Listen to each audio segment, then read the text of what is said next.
Kerala studies history and society എന്നുള്ള പേപ്പറിൽ module 2 നമ്മൾ തിയറിയാണ് നോക്കാൻ പോകുന്നത്.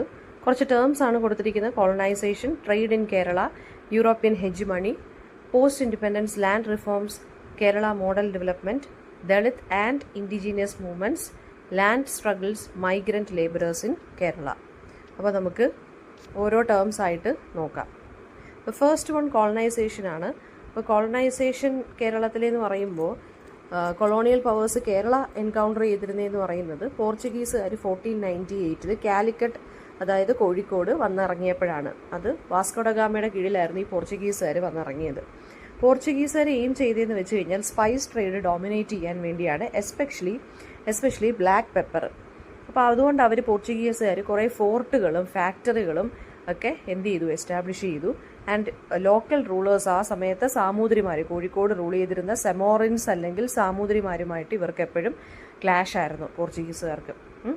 Dutch East India company follow ചെയ്തു. അതിനുശേഷം പോർച്ചുഗീസുകാർ വന്നതിന് ശേഷം പോർച്ചുഗീസുകാരെ എന്നിട്ട് അവരെന്ത് ചെയ്തു, ഡിഫീറ്റ് ചെയ്തു മിഡ് 17th സെഞ്ചുറി ആയപ്പോഴത്തേക്ക്. എന്നിട്ട് ഇവർ കോസ്റ്റൽ ട്രേഡിനെ ഇൻഫ്ലുവൻസ് ചെയ്യാൻ തുടങ്ങി. ആരാണ്? Dutch East India company. 18th century ആയപ്പോൾ ബ്രിട്ടീഷ് ഈസ്റ്റ് ഇന്ത്യ കമ്പനി വന്നു. ആൻഡ് അവർ ബോത്ത് ഡച്ചിനെയും അതുപോലെ തന്നെ പവർഫുൾ ലോക്കൽ കിങ്ഡംസ് ആയിട്ടുള്ള ട്രാവൻകൂറിനെയും കൊച്ചിനെയൊക്കെ എന്ത് ചെയ്തു, കൊച്ചിൻ കിങ്ഡത്തിനെയും ട്രാവൻകൂർ കിങ്ഡത്തിനെയൊക്കെ അവർ ഡിഫീറ്റ് ചെയ്തു. ബ്രിട്ടീഷ് കൊളോണിയലിസം അഡ്മിനിസ്ട്രേറ്റീവ് ചേഞ്ചസ് ഒക്കെ കൊണ്ടുവന്നു, ലാൻഡ് റവന്യൂ സിസ്റ്റംസ് കൊണ്ടുവന്നു. അതുപോലെ തന്നെ കേരളത്തിൻ്റെ എക്കോണമിയെ ഗ്ലോബൽ ക്യാപിറ്റലിസ്റ്റ് മാർക്കറ്റിലോട്ട് അവർ ഇൻ്റഗ്രേറ്റ് ചെയ്തെടുത്തു. അപ്പോൾ ഈ റീജിയൻ ശരിക്കും പറഞ്ഞു കഴിഞ്ഞാൽ പൊളിറ്റിക്കലി ഡിവൈഡഡ് ആയിരുന്നു among the princely States of Travancore, Cochin and Malabar. അപ്പോൾ ഈ 3 കിങ്ഡംസ് അല്ലെങ്കിൽ പ്രിൻസ്ലി സ്റ്റേറ്റ്സ് എന്ന് പറയുന്നത് അണ്ടർ ഡയറക്റ്റ് ബ്രിട്ടീഷ് റൂൾ ആയിരുന്നു അൺടിൽ ഇൻഡിപെൻഡൻസ് വരെ. ഓക്കെ, സോ അതുപോലെ തന്നെ നമ്മൾ കുറച്ച് പോയിന്റ്സ് എക്സ്ട്രാ കൂടി അറിയുന്നത് നല്ലതായിരിക്കും. പോർച്ചുഗീസുകാർ ഫോർട്ട് കൊച്ചിയിലൊക്കെയാണ് അവർ ഫോർട്ട്സ് ഒക്കെ, അതുകൊണ്ട് അങ്ങനെയാണ് ഫോർട്ട് കൊച്ചി എന്നുള്ള പേരൊക്കെ വന്നത്. ഫോർട്ട്സ് ഒക്കെ അവർ കൊച്ചിയിലും ഇതുപോലെ ബിൽഡ് ചെയ്തിരുന്നു. പിന്നെന്താണ്, പോർച്ചുഗീസ് മിഷണറീസ് ആണ് നമ്മുടെ ഇവിടെ ക്രിസ്ത്യാനിറ്റി ഇൻട്രൊഡ്യൂസ് ചെയ്ത്, എസ്പെഷ്യലി കോസ്റ്റൽ കമ്മ്യൂണിറ്റീസിൻ്റെ അവിടെ.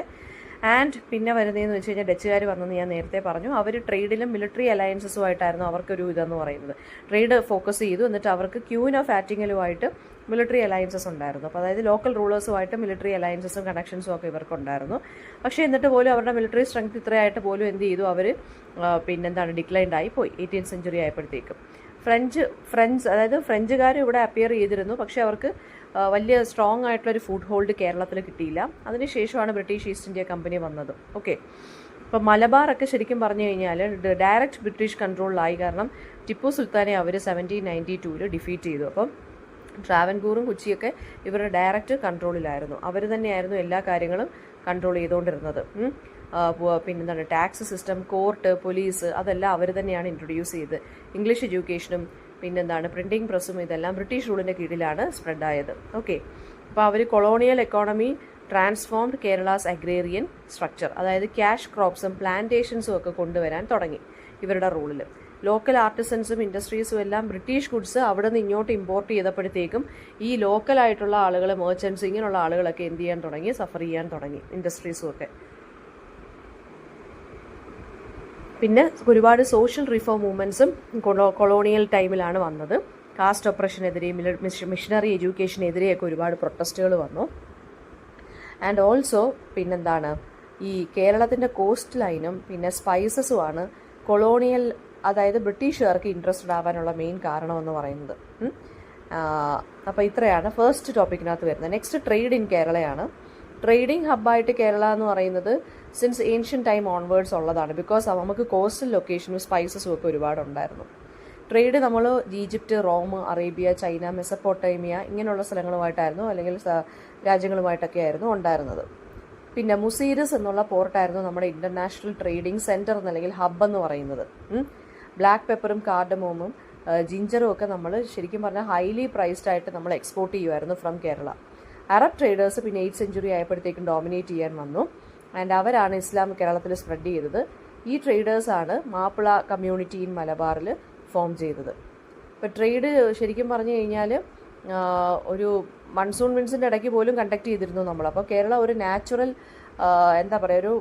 ഒരു നാച്ചുറൽ ഹബ്ബ് ഓഫ് ട്രേഡിംഗ് ആയിട്ട് തന്നെ മാറി. പോർച്ചുഗീസിൻ്റെ വരവോടുകൂടി ട്രേഡ് റൂട്ട്സ് എല്ലാം ഡിസ്റപ്റ്റഡ് ആയി. ആൻഡ് ഓൾസോ ട്രഡീഷണൽ ട്രേഡേഴ്സ് ആയിട്ടുള്ള ചെട്ടികൾ, അറബ് മെർച്ചൻസ്, ഇവരെല്ലാം യൂറോപ്യൻ ഡോമിനേഷൻ്റെ സമയത്ത് ഇവരെല്ലാം ഒറ്റപ്പെട്ടു പോയി. ഡച്ചും ബ്രിട്ടീഷും എന്ത് ചെയ്യാൻ തുടങ്ങി? ട്രേഡ് കൺട്രോൾ ചെയ്യാൻ തുടങ്ങി. അവരുടെ വരവോടുകൂടി ടാക്സസും ഡ്യൂട്ടീസും എല്ലാം ഇവർ ഇമ്പോസ് ചെയ്തു. ബ്രിട്ടീഷുകാർ എന്ത് ചെയ്തു? റോ മെറ്റീരിയൽസ് എല്ലാം എക്സ്പോർട്ട് ചെയ്തു. എന്നിട്ട് ബ്രിട്ടീഷ് മാനുഫാക്ചേർഡ് ഗുഡ്സ് ഇങ്ങോട്ട് ഇമ്പോർട്ട് ചെയ്തു. കേരളത്തിൻ്റെ സ്പൈസ് ട്രേഡ് ആയിരുന്നു യൂറോപ്യൻ എക്സ്പാൻഷന് വളരെ സെൻട്രൽ ആയിട്ടുള്ളത്. ഒരുപാട് ഇൻലൻഡ് ആയിട്ടുള്ള ട്രേഡ് റൂട്ട്സ് ഒക്കെ കണക്ട് ചെയ്തു ഹൈ റേഞ്ചുമായിട്ട് നമ്മുടെ ഇവിടുത്തെ. അതുപോലെ തന്നെ എന്താണ്, ട്രേഡ് അണ്ടർ കൊളോണിയൽ റൂൾ എന്ന് പറയുന്ന ഒരു സ്മോൾ എലീറ്റ് ആയിട്ടുള്ള ഗ്രൂപ്പിന് മാത്രമാണ് ഫേവറബിൾ ആയിട്ട് മാറിയത്. ബാക്കി എല്ലാവരും സഫർ ചെയ്തു. പെസൻസ് ഒക്കെ അല്ലെങ്കിൽ ഫാമേഴ്സ് ഒക്കെ സഫർ ചെയ്തു. പോസ്റ്റ് ഇൻഡിപെൻഡൻസിന് ശേഷം ട്രേഡ് എന്ന് പറയുന്ന കേരളാസ് എക്കോണമിയെ എന്ത് ചെയ്യാണ്? മറൈൻ ആൻഡ് സ്പൈസ് എക്സ്പോർട്സ് ആണ് നമ്മൾ കൂടുതലായിട്ട് ഫോക്കസ് ചെയ്തിരിക്കുന്നത്. അപ്പോൾ ഒരു എന്താ പറയുക, ഗ്ലോബലൈസേഷൻ്റെ വരവോടുകൂടി വീണ്ടും കേരളത്തിലെ എക്കോണമി എന്ന് പറയുന്നത് ഇൻ്റർനാഷണൽ ആയിട്ട് മാറി. അതായത് കുറച്ചും കൂടി പിന്നെ എന്താണ് വൈഡ് സ്പ്രെഡ് ആയിട്ട് മാറി ത്രൂ IT അല്ലെങ്കിൽ ടൂറിസം മേഖലകളൊക്കെ വന്നപ്പോഴത്തേക്ക്. പിന്നെ ഇൻഫോർമൽ ട്രേഡ് നെറ്റ്വർക്ക്സും ഇപ്പോൾ ത്രൈവ് ചെയ്യുന്നുണ്ടെന്നാണ് പറയുന്നത്. സ്റ്റേറ്റ് റൺ കോപ്പറേറ്റീവ്സും സ്പൈസ് ബോർഡും ഒക്കെ ഉള്ളതുകൊണ്ട് തന്നെ സ്പൈസ് പ്രൊഡക്ഷൻ ആൻഡ് എക്സ്പോർട്ടിൽ നമ്മൾ കൂടുതൽ എന്ത് ചെയ്തു? വികസിച്ചു, ഡെവലപ്ഡായി. ഓക്കെ, നെക്സ്റ്റ് വരുന്നത് യൂറോപ്യൻ ഹെജമണിയാണ്. ഹെജമണി എന്ന് വെച്ച് കഴിഞ്ഞാൽ നമ്മൾ പൊളിറ്റിക്കലി, എക്കണോമിക്കലി അല്ലെങ്കിൽ കൾച്ചറലി നമ്മൾ ആരെങ്കിലും ഡോമിനേറ്റ് ചെയ്യുന്നു. അതിനെയാണ് ഹെജമണി എന്ന് പറയുന്നത്. കേരളത്തിൽ യൂറോപ്യൻ ഹെജമണിയാണ് പോർച്ചുഗീസുകാർ വന്നപ്പോൾ തൊട്ടുള്ള കാര്യങ്ങൾ പറയുക. വീണ്ടും പോർച്ചുഗീസുകാർക്ക് വളരെ സുപ്പീരിയർ ആയിട്ടുള്ള നേവൽ പവർ ഉണ്ടായിരുന്നു. റിലീജിയനും അവർ ടൂൾ ഓഫ് ഡോമിനൻസ് ആയിട്ട് എടുത്തു. ഡച്ചുകാർ കുറച്ചും കൂടി കൊമേഴ്ഷ്യലായിരുന്നു. അവർ പിന്നെന്താണ്, പോർച്ചുഗീസുകാരെ 17th സെഞ്ചുറി ഡച്ചുകാരാണ് തോൽപ്പിച്ചത്. അപ്പോൾ ഈ ഡച്ചിൻ്റെ ഈസ്റ്റ് ഇന്ത്യ കമ്പനി ഉണ്ടല്ലോ, അത് പിന്നെ വാർ, ഡിപ്ലോമസി, ഈ ട്രേഡൊക്കെ പിടിക്കാൻ വേണ്ടിയായിരുന്നു അവർ കൊണ്ടുവന്നത്. അപ്പോൾ പിന്നീട് വന്നതാരാണ്? ബ്രിട്ടീഷുകാരാണ്. അവർ വാർഫെയറും ഉണ്ടായിരുന്നു, അവർക്ക് ഡിപ്ലോമസി ഉണ്ടായിരുന്നു, അവർക്ക് കൺട്രോൾ അസേർട്ട് ചെയ്യാൻ. ഇപ്പോൾ മലബാർ, ട്രാവൻകൂർ, കൊച്ചി ഇതെല്ലാം ഡയറക്റ്റായിട്ട് തന്നെ ഇവരുടെ കൺട്രോളിൽ തന്നെയായിരുന്നു. പുതിയൊരു judicial system, revenue system, police system ഒക്കെ ഇവർ ഈ ടെറിട്ടറീസിൽ കൊണ്ടുവന്നു. പെസൻസ് അല്ലെങ്കിൽ ഫാമേഴ്സിന് ഹെവി ആയിട്ട് ടാക്സ് ഇൻട്രൊഡ്യൂസ് ചെയ്തു അവർ. ആൻഡ് ഓൾസോ മലബാറിലൊക്കെ ജമീന്ദാരി സിസ്റ്റം ഒക്കെ ഇവർ കൊണ്ടുവന്നു. ലാൻഡ് എല്ലാം വേറൊരാളുടെ ലാൻഡ് ലോഡ്സിൻ്റെ കയ്യിൽ ആകാൻ തുടങ്ങി. യൂറോപ്യൻ പവേഴ്സ് അതുപോലെ തന്നെ ഫോർട്ടുകൾ, പിന്നെന്താണ് നേവൽ ഫ്ലീറ്റൊക്കെ കൺട്രോളിന് വേണ്ടി യൂസ് ചെയ്യാൻ തുടങ്ങി അല്ലെങ്കിൽ ബിൽഡ് ചെയ്യാൻ തുടങ്ങി. അതുപോലെ തന്നെ ബ്രിട്ടീഷ് മിഷണറീസ്, അഡ്മിനിസ്ട്രേറ്റേഴ്സും ലോക്കൽ എഡ്യൂക്കേഷനും റിലീജിയസ് പ്രാക്ടീസസിനും വേണ്ടി എന്ത് ചെയ്യാൻ തുടങ്ങി? ഓരോ ഇൻസ്റ്റിറ്റ്യൂഷൻസും കാര്യങ്ങളും ഒക്കെ കൊണ്ടുവരാൻ തുടങ്ങി. ലോക്കൽ റൂളേഴ്സിന് അവരുടെ ഫ്രീഡം അല്ല അല്ലെങ്കിൽ അവരുടെ ആ പവർ അങ്ങ് നഷ്ടമാവാൻ തുടങ്ങി. എന്നിട്ട് അവർ ബ്രിട്ടീഷ് പൊളിറ്റിക്കൽ ഏജൻസിനെ ഡിപ്പെൻഡ് ചെയ്തു. ആൻഡ് ദെൻ ടെമ്പിൾസ്, അങ്ങനെയുള്ള സെൻറ്റേഴ്സ് ഉണ്ടല്ലോ, പണ്ടത്തെ പവർ സെൻറ്റേഴ്സ് ആയിരുന്നു ടെമ്പിൾസൊക്കെ, അതിൻ്റെ എല്ലാം അതോറിറ്റി തന്നെ ലൂസ് ആവാൻ തുടങ്ങി. ഇംഗ്ലീഷ് എഡ്യൂക്കേഷൻ കൊണ്ടുവന്നു. അതുകൊണ്ട് തന്നെ നമ്മുടെ തനതായിട്ടുള്ള ഇൻഡിജീനിയസ് നോളജ് എല്ലാം സൈഡ് ലൈൻഡായി. ഇന്ത്യൻ എക്കോണമി തന്നെ യൂറോപ്യൻ റൂളിൻ്റെ കീഴിൽ വന്നു. ഓക്കെ, പിന്നെ പഴശ്ശിരാജ പോലുള്ള ആളുകളൊക്കെ ബ്രിട്ടീഷ് ഹെജമണിക്കെതിരെ റെസിസ്റ്റൻസ് മൂവ്മെൻ്റ് ഒക്കെ കൊണ്ടുവന്നിട്ടുണ്ടായിരുന്നു. ഒരുപാട് സോഷ്യൽ റിഫോം മൂവ്മെൻറ്റ്സും ഈ സമയത്ത് തന്നെ ഉണ്ടായിരുന്നു. അത് നമ്മുടെ ഇനിക്വാളിറ്റീസ്, അതായത് ഇവരായിട്ട് ക്രിയേറ്റ് ചെയ്ത ഇനിക്വാളിറ്റീസ് എല്ലാം കളയാൻ വേണ്ടിയായിരുന്നു. നെക്സ്റ്റ് പോസ്റ്റ് ഇൻഡിപെൻഡൻസ് പീരീഡാണ്. In 1947, India gained independence and Travancore, Cochin ഇതെല്ലാം ഇന്ത്യൻ യൂണിയനിലോട്ട് മാറി. 1949 2 സ്റ്റേറ്റ് കൂടി ട്രാവൻകൂർ, കൊച്ചിയിലോട്ട് merged ആയി. 1956 Kerala was formed by merging Malabar, Travancore, Cochin and Kasaragod. അങ്ങനെ സ്റ്റേറ്റ് റീഓർഗനൈസേഷൻ ആക്ടിനകത്ത് അങ്ങനെ ഈ സ്റ്റേറ്റ് ക്രിയേറ്റ് ചെയ്തിരിക്കുന്നതെന്ന് വെച്ച് കഴിഞ്ഞാൽ ലിംഗ്വിസ്റ്റിക് ബേസിസിലായിരുന്നു. അതായത് ലാംഗ്വേജിൻ്റെ ബേസിസിൽ മലയാളം സ്പീക്കേഴ്സിനെ എല്ലാവരെയും കൂടി യുണൈറ്റ് ചെയ്യാൻ വേണ്ടിയാണ് ഈ ഒരു സ്റ്റേറ്റ് എന്ത് ചെയ്തത്? ക്രിയേറ്റ് ചെയ്തത്. ആൻഡ് ദെൻ കേരള പിന്നീട് പൊളിറ്റിക്കലി ആക്റ്റീവ് ആവാൻ തുടങ്ങി വിത്ത് strong communist and Congress movements. First communist government 1957 elected ആയി, ലെഡ് ബൈ EMS നമ്പൂതിരിപ്പാട്. പിന്നെന്താണ് അദ്ദേഹത്തിൻ്റെ കീഴിലുള്ള മന്ത്രിസഭ ലാൻഡ് റിഫോം ലോസും എഡ്യൂക്കേഷനും ഹെൽത്ത് കെയറും ഒക്കെ എക്സ്പാൻഡ് ചെയ്തു. അങ്ങനെ ഗവൺമെൻറ് പക്ഷേ ആ സമയത്ത് 1959 ഇവരുടെ ഈ ഗവൺമെൻറ് ഡിസ്മിസ്ഡ് ആയി. പിന്നെന്താണ് സബ്സിക്വൻറ്റ് ഗവൺമെൻറ്റ്സ്, അതായത് കോൺഗ്രസ് ലെഡ് UDF വന്നു, പിന്നീട് കമ്മ്യൂണിസ്റ്റ് ലെഡ് UDF വന്നു. അങ്ങനെ മാറി ഗവൺമെൻറ്റുകൾ വരാൻ തുടങ്ങി. പ്രൈമറി എഡ്യൂക്കേഷനിലും ഹെൽത്ത് കെയറിലും വെൽഫെയറിലും ഒക്കെ ആയിരുന്നു ഇവർ കൂടുതൽ ഇൻവെസ്റ്റ് ചെയ്തത്. പിന്നെ ലിറ്ററസി ക്യാമ്പയിൻസ് ഉണ്ടായിരുന്നു 1980s. അങ്ങനെ കേരള അങ്ങനെയാണ് 100% ലിറ്ററേറ്റ് ആയതെന്നാണ് പറയുന്നത്. അവിടെ ആ സമയം തൊട്ടുള്ള ക്യാമ്പയിൻസ് ആയിരുന്നു ഉണ്ടായിരുന്നത്. Low infant mortality, high life expectancy ഒക്കെ ആ ഒരു കാര്യത്തിലും പബ്ലിക് ഹെൽത്തിൻ്റെ കാര്യത്തിലുമൊക്കെ ഇന്ത്യക്ക് തന്നെ മോഡലായിട്ട് കേരള മാറി. പക്ഷെ ലോ ഇൻഡസ്ട്രിയൽ ഗ്രോത്ത് ആയിരുന്നിട്ട് പോലും പിന്നെന്താണ് നമ്മൾ ഹൈ ഹ്യൂമൻ ഡെവലപ്മെൻറ്റ് ഇൻഡിക്കേറ്റേഴ്സ് നമുക്കുണ്ടായിരുന്നു. ഗൾഫ് മൈഗ്രൻറ്റ് വർക്കേഴ്സ് ഒരുപാടുള്ളതുകൊണ്ട് അവരാണ് നമ്മുടെ backbone of the economy എന്ന് പറയുന്നത്. ഇപ്പോൾ ലോ ബർത്ത് റേറ്റും പോപ്പുലേഷൻ ഗ്രോത്തും ഒക്കെ ഇടയ്ക്ക് വെച്ച് എക്സ്പീരിയൻസ് ചെയ്തു സിമിലർ ടു ഡെവലപ്ഡ് കൺട്രീസ്. ഒരു വൈബ്രൻ്റ് ആയിട്ടുള്ള സിവിൽ സൊസൈറ്റി ആൻഡ് മീഡിയയാണ് വിത്ത് ഹൈ പൊളിറ്റിക്കൽ അവയർനെസ് ഉള്ളതാണ് നമ്മുടെ ഒരു പ്രത്യേകത എന്ന് പറയുന്നത്. പഞ്ചായത്ത് രാജ് സിസ്റ്റം ആണ് കേരളത്തിൽ ഫോളോ ചെയ്യുന്നത്. പിന്നെ അതുപോലെ തന്നെ women's rights, Dalit rights, environmentalism, ഇതെല്ലാം പോസ്റ്റ് ഇൻഡിപെൻഡൻസിന് ശേഷം സോഷ്യൽ മൂവ്മെന്റ്സ് ഇത്രയും കാര്യങ്ങൾ വന്നു. എഡ്യൂക്കേഷൻ എല്ലാ സെക്ഷൻസ് ഓഫ് സൊസൈറ്റിയിലോട്ടും എക്സ്പാൻഡഡ് ആയി. നെക്സ്റ്റ് വരുന്നത് ലാൻഡ് റീഫോംസ് ആണ് ഇൻ കേരള. ബിഫോർ റീഫോംസ് കേരളത്തിന് ഒരു ഫ്യൂഡൽ അഗ്രേറിയൻ സിസ്റ്റം ആയിരുന്നു. അപ്പർ കാസ്റ്റ് ലാൻഡ് ലോഡുകൾ അല്ലെങ്കിൽ ജന്മികളായിരുന്നു ഡോമിനേറ്റ് ചെയ്തുകൊണ്ടിരുന്നത്. മോസ്റ്റ് കൾട്ടിവേറ്റേഴ്സ് എന്ന് പറയുന്ന ടെനൻസ് ആയിരുന്നു, അല്ലെങ്കിൽ ഷെയർ ക്രോപ്പേഴ്സ് ആയിരുന്നു, അല്ലെങ്കിൽ ലാൻഡ് ഇല്ലാത്ത ലേബറേഴ്സ് ഫ്രം ഒപ്രസ്ഡ് കാസ്റ്റ്. ഇപ്പോൾ ഫസ്റ്റ് കമ്മ്യൂണിസ്റ്റ് ഗവൺമെൻറ് 1957 വന്നപ്പോഴാണ് അവർ ഈ ലാൻഡ് റിഫോം പോളിസീസ് കൊണ്ടുവന്നത്, ഈ ലാൻഡ് ലോഡിസം തകർക്കാൻ വേണ്ടി. കേരള അഗ്രേറിയൻ റിലേഷൻസ് ബിൽ എന്ന് പറഞ്ഞ് 1957 ഈ പെസൻസിനെ പ്രൊട്ടക്ട് ചെയ്യാൻ വേണ്ടി കൊണ്ടുവന്നു. എന്നിട്ട് അവർക്ക് ലാൻഡ് റീഡിസ്ട്രിബ്യൂട്ട് ചെയ്ത് കൊടുത്തു, ലാൻഡ് ഇല്ലാത്തവർക്ക്. സെൻട്രൽ ഗവൺമെൻറ് ഇനിഷ്യലി ഈ ബില്ല് ഒപ്പോസ് ചെയ്തെങ്കിലും പിന്നീട് പൊളിറ്റിക്കൽ ടെൻഷനും കാര്യങ്ങളും ഒക്കെ വന്നപ്പോഴത്തേക്ക് പിന്നീട് അവർ സമ്മതിച്ചു എന്നാണ് പറയുന്നത്. പക്ഷേ അപ്പോഴത്തേക്ക് EMSന്റെ മിനിസ്ട്രി എന്ത് ചെയ്തു, 1959 ഡിസ്മിസ്ഡ് ആയി. പിന്നെ 1960s 70s വീണ്ടും ഇതുപോലുള്ള കുറേ കാര്യങ്ങൾ ഗവൺമെൻറ് കൊണ്ടുവന്നു. കേരള ലാൻഡ് റിഫോംസ് ആക്ട് 1963, പിന്നീട് അതിനെ അമെൻഡ് ചെയ്ത് 1969 ലാൻഡ് ഹോൾഡിങ്സും അതുപോലെ തന്നെ ഓണർഷിപ്പ് റൈറ്റ്സും ആർക്ക് കിട്ടാൻ തുടങ്ങി, ഈ ടെനൻസിന് കിട്ടാൻ തുടങ്ങി. പിന്നെ ഈ ഒരുപാട് പ്രോഫിറ്റ് ഉണ്ടെന്നുണ്ടെങ്കിൽ അത് റീഡിസ്ട്രിബ്യൂട്ട് ചെയ്ത് ഈ പെസൻസിന് തന്നെ വീണ്ടും കൊടുക്കാൻ തുടങ്ങി. അതുപോലെ തന്നെ പിന്നെന്താണ്, ഈ ലാൻഡ് ലോഡിസം പോലെയുള്ള എക്സ്പ്ലോയിറ്റേറ്റീവ് ആയിട്ടുള്ള പ്രാക്ടീസസ്, ആവശ്യമില്ലാത്ത ടാക്സുകൾ, ഇതെല്ലാം അബോളിഷ് ചെയ്തു. പിന്നെ സ്മോൾ ഹോൾഡർ ഫാമേഴ്സ് എമർജ് ചെയ്യാൻ തുടങ്ങി ലാൻഡ് കിട്ടിയപ്പോൾ. ആൻഡ് ഓൾസോ എക്കണോമിക് ഈക്വാളിറ്റിയും ഇതിന് കിട്ടി, ആളുകൾക്ക് കിട്ടി. അപ്പോൾ rural education, health and political അവയർനെസ്സിൽ ഇതൊരു ഡയറക്റ്റ് ഇമ്പാക്റ്റ് ആയിരുന്നു കൊണ്ട് വന്നുകൊണ്ടിരുന്നത്. ആൻഡ് ഓൾസോ പക്ഷേ പ്ലാന്റേഷൻ ലാൻഡ്സ് എക്സെപ്റ്റഡ് ആയിരുന്നു. അങ്ങനെയല്ല, പ്ലാന്റേഷൻ ലാൻഡിലായിരുന്നു കൂടുതൽ ലാർജ് ആയിട്ടുള്ള ലേബർ ഫോഴ്സ് വൾണറബിൾ ആയിട്ട് ജോലി ചെയ്തുകൊണ്ടിരുന്നത്. ആദിവാസീസും ദളിറ്റ്സും ഒക്കെ പിന്നെന്താണ് അവരുടെ കാര്യങ്ങളിൽ പക്ഷേ ഗവൺമെൻറ് ഒന്നും എടുത്തില്ല, അവരെ എക്സ്ക്ലൂഡ് ആയി ഡ്യൂ ടു എന്താണ് പറയുന്നത്, ഈ അതായത് അവർ താമസിക്കുന്ന ആ ഒരു ഫോറസ്റ്റ് ഏരിയയിലായിരിക്കുമല്ലോ, അപ്പോൾ അതിൻ്റെ ആ ഒരു ഡോക്യുമെൻറ്റേഷൻ പ്രോസസ്സ് നടക്കാത്തത് കൊണ്ട് അവരുടെ കാര്യങ്ങളെല്ലാം എക്സ്ക്ലൂഡായി മാറി. മെനി ലാൻഡ് ലോഡ്സ് എന്ത് ചെയ്തെന്ന് വെച്ചാൽ ലാൻഡ് എല്ലാം റിലേറ്റീവ്സിൻ്റെ ബിനാമി ട്രാൻസ്ഫേഴ്സ് നടത്തി.